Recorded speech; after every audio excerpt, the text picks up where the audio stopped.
नमस्कार दोस्तों, मैं प्रदीप कुमार आप सभी का हार्दिक स्वागत करता हूं आपके अपने YouTube channel deep study with Pradeep में। और हिंदी व्याकरण में हमारा टॉपिक चल रहा था संधि का, जिसमें हमने स्वर संधि को कंप्लीट कर लिया है और आगे आज की अपनी रहेगी व्यंजन संधि। व्यंजन संधि को करने से पहले हम समझते हैं व्यंजन संधि किसे कहते हैं। तो व्यंजन कौन से हैं? ये वाले। इनका व्यंजन का व्यंजनों के साथ या फिर स्वरों के साथ मेल होने पर जो नया विकार उत्पन्न होता है, जो नया शब्द बनता है या फिर जो नई ध्वनि उत्पन्न होती है, उसे हम व्यंजन संधि कहते हैं। ठीक है, किसे कहते हैं? व्यंजन का, मान लीजिए इस साइड है व्यंजन और इसके बाद या तो स्वर के साथ इसका मेल हो या फिर हो व्यंजन के साथ। तो इन दोनों के मेल से जो नया विकार उत्पन्न होता है या फिर जो नई ध्वनि बनती है, उसे हम व्यंजन संधि कहते हैं। कैसे? देखिए एक बार उदाहरण, जैसे कि ज ग त प्लस ईस। एक उदाहरण ये है, एक है उ त प्लस लास। ठीक है, यहां पर क्या है? तय क्या है? व्यंजन है। और आगे क्या है? स्वर है। तो व्यंजन का स्वर के साथ मेल होने पर इन दोनों का मेल हुआ तो तय का क्या बन जाएगा? तय का द बन जाएगा। इसको हम नियम, इसके अलग अलग नियम है, किस नियम से द बना आगे हम डिटेल से करेंगे। ठीक है, तो तय का क्या बन गया? द बन गया। शब्द क्या बन जाएगा? ज ग। तय का क्या बना? द में किसकी मात्रा आई? बड़ी ई की, दी। पीछे क्या रहा है? श। तो शब्द क्या बन जाएगा? जगदीश। जगत प्लस ईश, जगदीश। इसी प्रकार से उत प्लस लास, ये अपने तोरली संधि का नियम है। तय का जो है वो ल बन जाता है। ठीक है, तय का क्या बन जाएगा? ल बन जाएगा। इनको हम डिटेल से करेंगे आगे, जब है हम व्यंजन संधि के नियम करेंगे। तो उ ल। अब आगे कोई स्वर है नहीं, इसीलिए ल जो है वो आधा रहेगा। आगे क्या है? व्यंजन है। व्यंजन में क्या है? ल, उ ला स। ठीक है, तो स्वर का यहां पर व्यंजन का किसके साथ मेल हुआ? स्वर के साथ। यहां पर व्यंजन का किसके साथ मेल हुआ? व्यंजन के साथ। तो परिभाषा क्या हुई व्यंजन संधि की? व्यंजन का या तो स्वरों के साथ या फिर व्यंजन का व्यंजन के साथ मेल होने पर जो नया विकार उत्पन्न होता है या जो नई ध्वनि उत्पन्न होती है या नया जो शब्द बनता है, उसे हम व्यंजन संधि कहते हैं। जैसे कि जगत प्लस ईश, जगदीश। तय का द बन गया। उत प्लस लास, तय का ल बना, उल्लास नया शब्द बन गया, नई ध्वनि बन गई। ठीक है, अभी हम आगे करते हैं व्यंजन संधि के नियम। तो पहला नियम है अपना, नियमों को करने से पहले एक बार इस तालिका को समझ लीजिए आप। कौन सी तालिका? ये वाली है ना, अपने स्पर्श वर्ण इनको बोलते हैं। तो क से लेकर मैं तक ये क्या है? क वर्ग है, ये च वर्ग है, ये ट वर्ग है, ये त वर्ग है और ये अ वर्ग है। इनकी आगे हमें जरूरत पड़ेगी व्यंजन संधि के अंदर, अब जब हम नियम करेंगे किस प्रकार से। तो यह तो है अपने पहला वर्ग, ये है दूसरा वर्ग, ये है तीसरा वर्ग, ये चौथा वर्ग और ये है पांचवा वर्ग। ठीक है, पहला वर्ग कौन सा है? क वर्ग पहला वर्ग है। पहले वर्ग में क ख ग घ अंग। दूसरे वर्ग में च छ ज झ ञ। तीसरे वर्ग में ट ठ ड ढ न। चौथे वर्ग में त थ द ध न। पांचवें वर्ग में है प फ ब भ म। अब मान लीजिए आगे हम नियम करेंगे। तो पहले वर्ग का ये क्या है? पहला वर्ण है। ये है पहले वर्ग का दूसरा वर्ण, ये है तीसरा वर्ण, ये है चौथा वर्ण और ये है अपने पांचवा वर्ण। अगर आपसे पूछे कि तीसरे वर्ग का चौथा वर्ण, तो तीसरे वर्ग का चौथा वर्ण होगा पहला वर्ण, दूसरा, तीसरा और चौथा। ये ढ जो है ना, ट ट ड ढ, ये चौथा वर्ण होगा तीसरे वर्ग का। ठीक है, तो इस प्रकार से हमें ध्यान में रखने, ये इस साइड तो हो गए वर्ग अपने और इस साइड रह गए अपने वर्ण। आपसे पूछा जाए पहले वर्ण का तीसरा, पहले वर्ग का तीसरा वर्ण कौन सा है, तो हम ग, यह पहला वर्ग है, इसका तीसरा वर्ण क्या है, ग। दूसरे वर्ग का तीसरा वर्ण है ज। इनको हम आगे अब नियम देखेंगे। देखिए पहला नियम है अपने प्रत्येक वर्ग के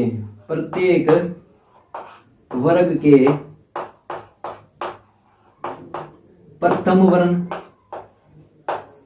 प्रत्येक वर्ग के प्रथम वर्ण के बाद, अब प्रत्येक वर्ग कौन से है, ये पांचों वर्ण, पांचों वर्ग, ये है ना पहला, दूसरा, तीसरा, चौथा और पांचवा। इन पांचों वर्गों के पहले वर्ण कौन कौन से हैं, क, च, ट, त, प।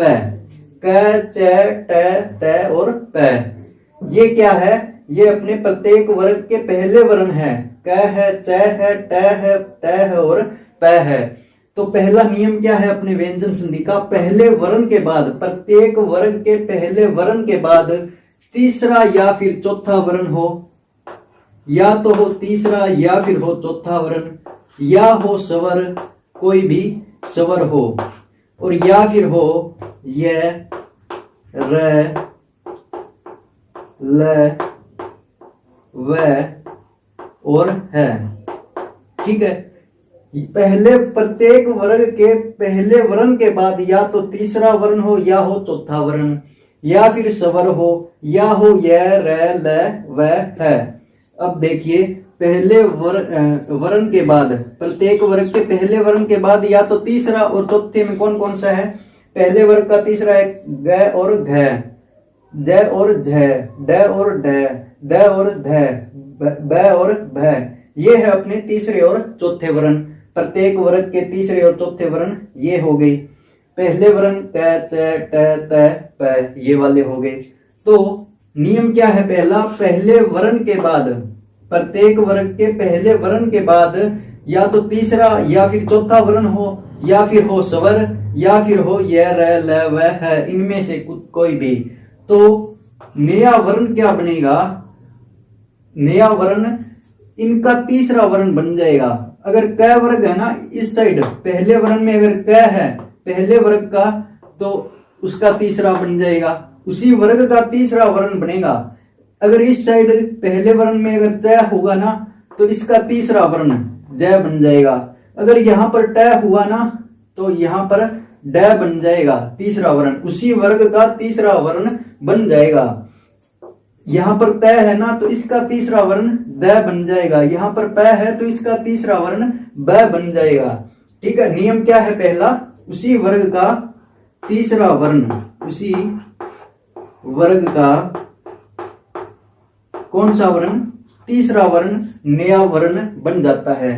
प्रत्येक वर्ग के पहले वर्ण के बाद, प्रत्येक वर्ग के पहले वर्ण के बाद, यानी कि क, च, ट, त, प, इनमें से किसी भी वर्ण के बाद अगर तीसरा या फिर चौथा वर्ण आए, यानी कि ग, घ, ज, झ, ड, ढ, द, ध, ब और भ, इनमें से कोई भी वर्ण आए, या फिर स्वर आए कोई से भी, या फिर य, र, ल, व, है, इनमें से कोई भी वर्ण आए, तो पहले वर्ण के स्थान पर कौन सा वर्ण होगा, पहले वर्ण के स्थान पर उसी वर्ग का तीसरा वर्ण हो जाएगा।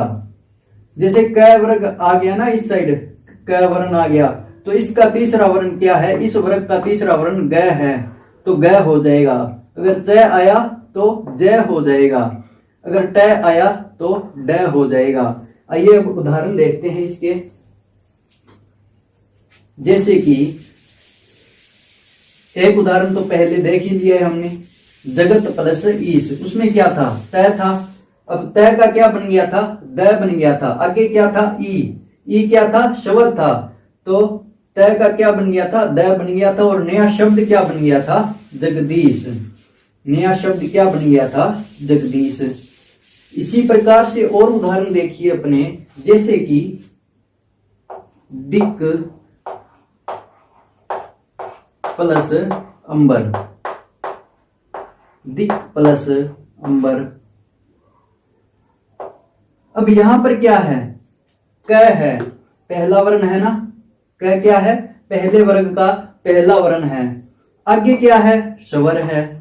ठीक है, अब नियम क्या था, इस साइड पहले वर्ण के बाद तीसरा चौथा स्वर या फिर य व र ल में से कोई भी हो, तो इसका क्या बन रहा था, इसका उसी वर्ग का तीसरा वर्ण, तो क वर्ग का तीसरा वर्ण क्या हो जाएगा, ग हो जाएगा।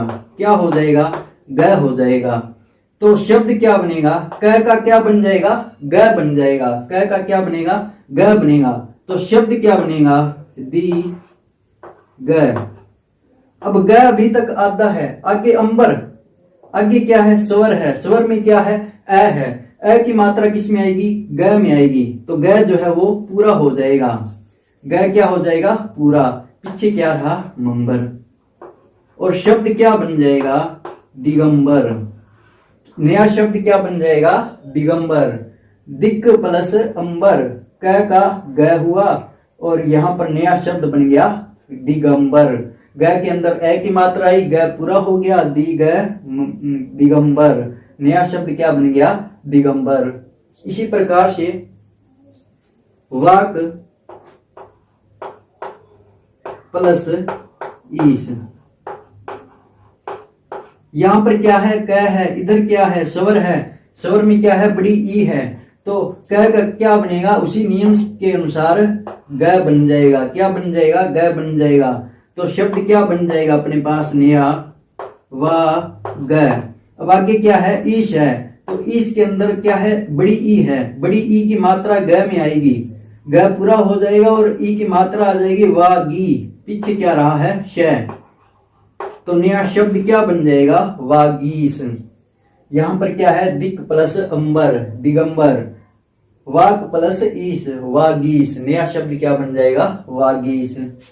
इसी प्रकार से और उदाहरण देखिए अपने, मैं लिख देता हूं 3-4 उदाहरण, ये मिटा देता हूं, आपको समझ में आ गई होगी ये। ठीक है, इसको अपने को ध्यान में रखना है, अच्छी प्रकार से इसको अपने दिमाग में बिठा लेना है इस तालिका को, तभी हम व्यंजन संधि को अच्छी प्रकार से कर पाएंगे।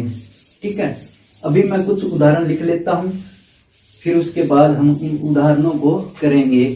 ठीक है, इसी नियम के ये उदाहरण है। आगे है अपने दिक प्लस दर्शन, दिक प्लस दर्शन।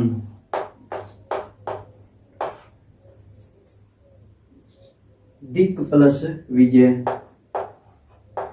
दिक प्लस विजय।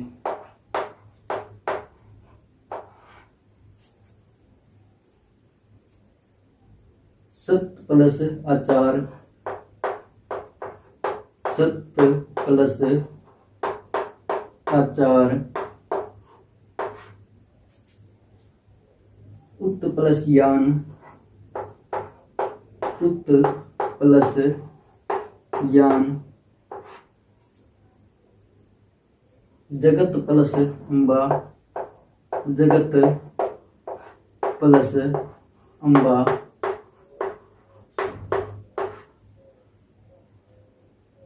अच प्लस अंत, अच प्लस अंत।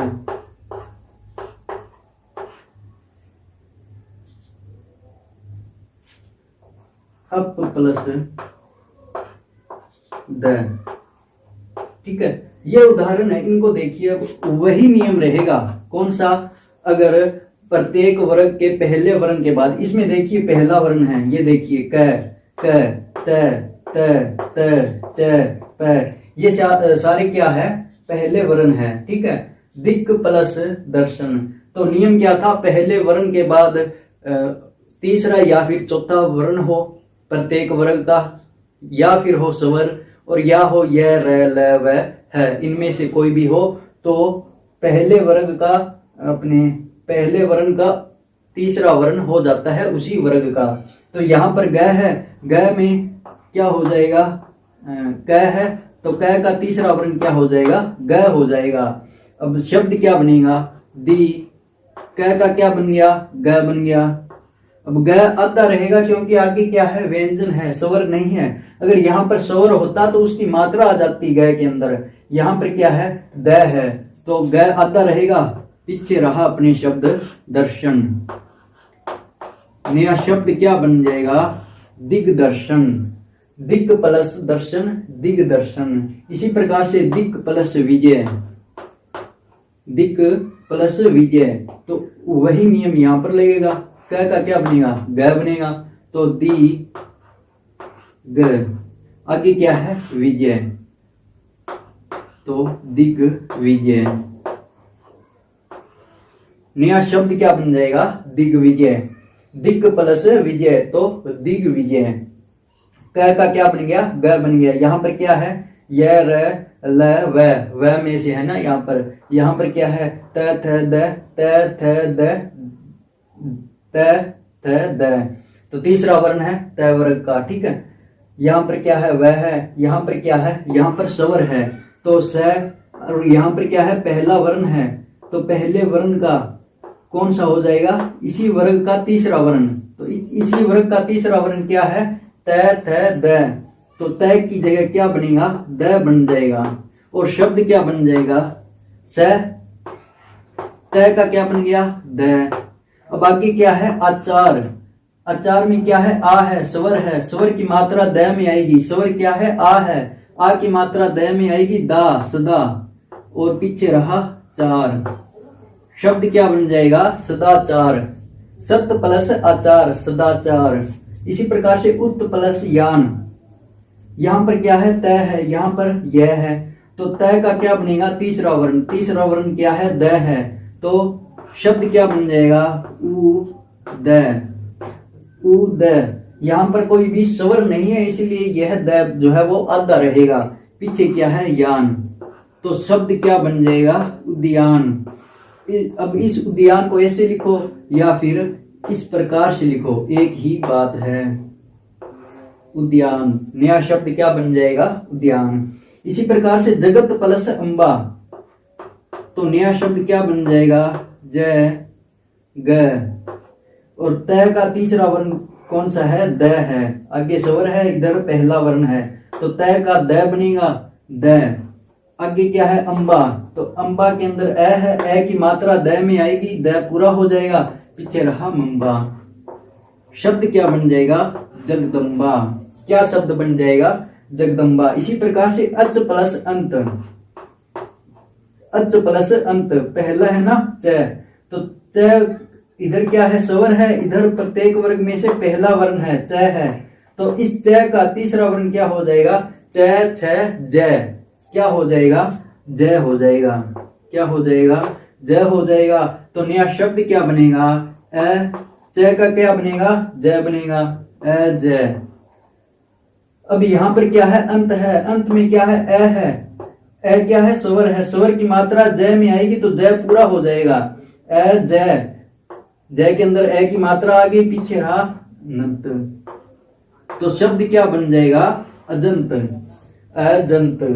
अच प्लस अंत, अजंत, च का ज बन जाएगा। इसी प्रकार से अप प्लस द, यहां पर पहला वर्ण है, यहां पर तीसरा वर्ण है, अपने त वर्ग का, चौथे वर्ग का तीसरा वर्ण है द, तो क्या बनेगा, प का क्या बन जाएगा, और प का तीसरा वर्ण क्या है, प फ ब, यहां पर ब बन जाएगा, तो शब्द क्या बन जाएगा, अ ब।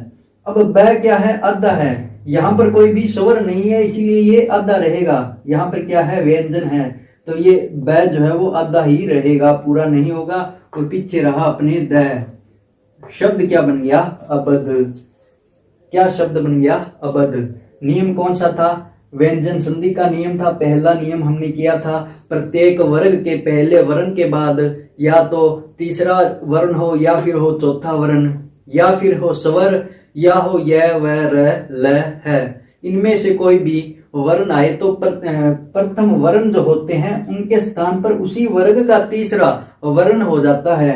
जैसे कि क वर्ग का तीसरा वर्ण क्या है, ग, तो यहाँ पर क्या हो गया, ग बन गया।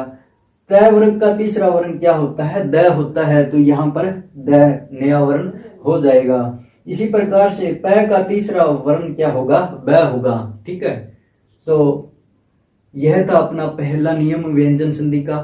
आज के लिए हम इतना ही करेंगे। मिलते हैं एक नई वीडियो में, तब तक के लिए good bye and have a nice day. जय हिंद, जय भारत।